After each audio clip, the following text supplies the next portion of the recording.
शिवाय नमस्तुभ्यम। हर हर महादेव। आप सभी का मेरे चैनल पर बहुत बहुत स्वागत है। भगवान शिव जी की पुनीत पावन शिव महापुराण की कथा संपूर्ण विश्व के कल्याण हेतु कोकड़ी छत्तीसगढ़ से आयोजित हो रही है।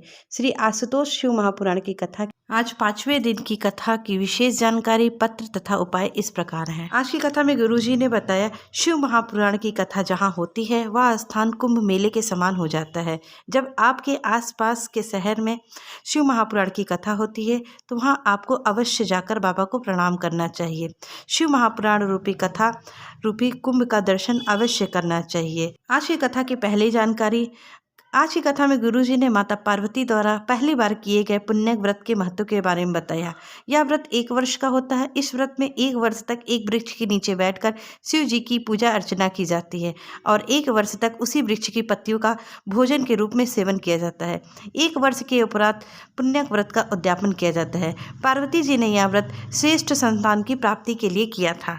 आज की कथा की दूसरी जानकारी में गुरुजी ने बताया, हमें हमारे जीवन में किए गए व्रतों का उद्यापन अवश्य करना चाहिए।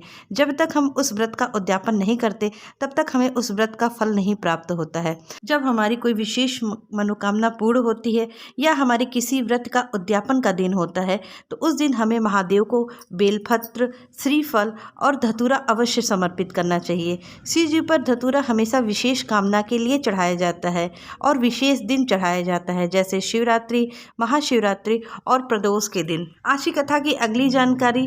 जब हम शिव पर एक दाना चावल चढ़ाते हैं तो उसका पुण्य बहुत सारे लोगों को मिलता है। पहला पुण्य तो माता धरती को मिलता है, दूसरा पुण्य चावल में पाए जाने वाले इल्लू को मिलता है, पक्षियों को मिलता है, चावल के दाने को उगाने वाले को मिलता है, चावल झाड़ने वाले को मिलता है, मशीन से साफ करने वाले को मिलता है, जिसके घर से वह चावल आया होता है उसे मिलता है। इस प्रकार चावल के दाने से किसी न किसी कारण जुड़े होने के नाते उन सभी को शिव पर चढ़े चावल का पुण्य प्राप्त होता है। आज कथा का पहला पत्र राजकुमारी जी बलौदा बाजार से था, जिसमें उन्होंने लिखा था, गुरुदेव, मेरे बेटे बहू की शादी को 14 वर्ष हो गए। उनके यहाँ कोई संतान नहीं था।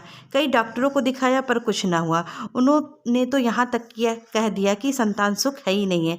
ऐसी कोई जगह नहीं थी जहाँ हमने अपने सिर को नहीं नवाया। हमने तो आज ही छोड़ दिया। फिर मेरी बहन ने आपकी कथा के बारे में बताया, तब मैंने आपकी कथा सुनना शुरू किया। मैंने अपनी बहू से सफ़ेद आंकड़े की जड़ वाला उपाय करवाया। रोज 1 लोटा जल और बेलपत्र शिव जी पर चढ़वाती। शिव जी पर चढ़ी जल और बेलपत्र को औषधि मानकर खिला देती थी। जहां डॉक्टरों ने मेरे बहू को कह दिया था कि उसे संतान सुख नहीं होगा, बाबा ने उसे 2 संतानों का सुख दिया, एक बेटा और बेटी। हम सभी बाबा को प्रणाम करने आए हैं। आज की कथा का दूसरा पत्र अनीता जी का बैतूल से था, जिसमें उन्होंने लिखा था, गुरुजी, मैं आपकी कथा 2 वर्ष से सुन रही हूँ। मेरी बेटी की शादी को कई वर्ष हो गए पर उसे संतान नहीं हुआ। मैंने उसे आपके द्वारा बताया हुआ पशुपति व्रत के बारे में बताया। उसने पशुपति व्रत भी किया और सफ़ेद आंकड़े की जड़ वाला उपाय भी किया। अब मेरी बेटी को एक बेटी है।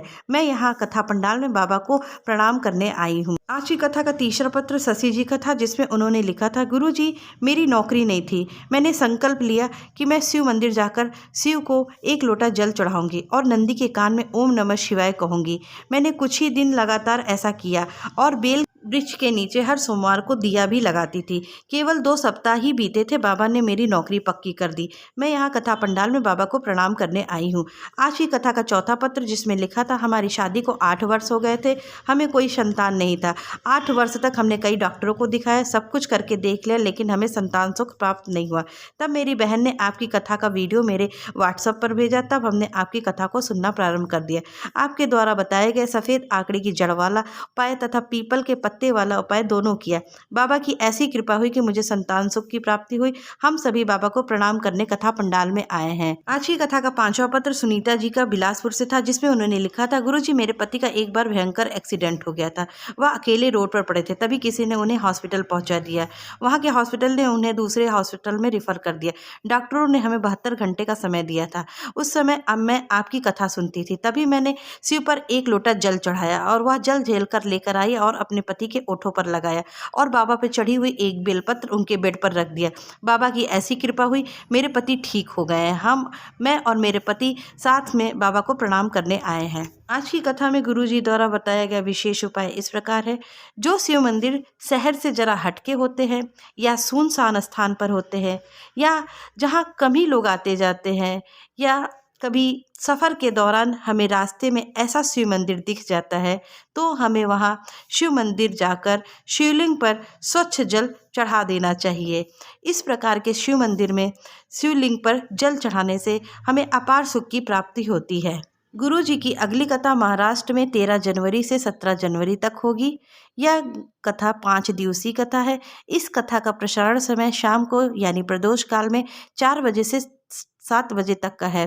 इस कथा का नाम माँ चंद्रभागा शिव महापुराण कथा है। सीहोर में 16 फरवरी से रुद्राक्ष विचरण महोत्सव का आयोजन हो रहा है। आप सभी सपरिवार इस महोत्सव में शामिल होकर रुद्राक्ष रूपी प्रसाद को ग्रहण करें, जिससे हम सभी पर बाबा अपनी कृपा दृष्टि बनाएं। ये रही आज की कथा की संपूर्ण जानकारी। मिलते हैं अगली वीडियो में, तब तक के लिए श्री शिवाय नमस्तुभ्यम। हर हर महादेव।